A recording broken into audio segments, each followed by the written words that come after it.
OpenAI reportedly considering changes to its structure as it looks toward a funding round that could value it at over $100 billion. But can the Gen AI startup star survive the jump from scrappy nonprofit into the powerhouse that investors are hoping for?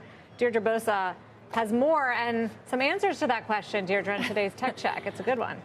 And some more questions. This raises another central question. Can OpenAI scale in founders mode, or does it have to adopt managers mode? Now, if you've been on tech Twitter or X over the weekend, you will know what I'm referring to. More on that in a moment. The latest, though, things continue to move very quickly at the Gen AI darling. It's reportedly considering changes to its corporate structure that would make it more investor friendly as it seeks fresh funding. The current structure is a hybrid entity with two components. One is a nonprofit foundation. The other is a for-profit arm with the mission to build AGI that is safe and benefits all of humanity. A disclaimer on its website in bold, highlighted letters states, it would be wise to view any investment in OpenAI in the spirit of a donation. But the mega caps reportedly looking to invest in this latest round are decidedly for-profit companies that answer to shareholders looking for returns on their investment. NVIDIA, Apple, Microsoft, rumored to be those looking at it. Now, this is also part of a larger narrative around OpenAI and the startup ecosystem at large.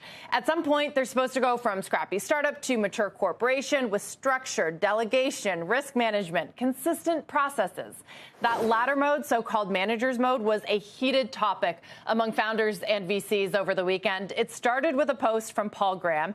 He's a co-founder of Y Combinator, the incubator here. He wrote that many founders are getting bad advice, that scaling a startup means it has to switch to manager mode. But in practice, he argues, it often turns out to mean, quote, hire professional fakers and let them drive the company into the ground. Founders, he says, are being gaslit, and business schools don't even know that founder mode exists. Instacart CEO Fiji Simo, Spotify's Tobias Lütke agreed with that sentiment. Then there was Palo Alto's Nikesh Arora, who came out in defense of non-founder builders, writing that 1% of founders will do it right, 99% of them won't. An especially interesting discussion, guys, as OpenAI, already one of the largest startups by valuation, as it navigates scaling its business and introducing new shareholders. An interesting stat from the New York Times piece over the weekend.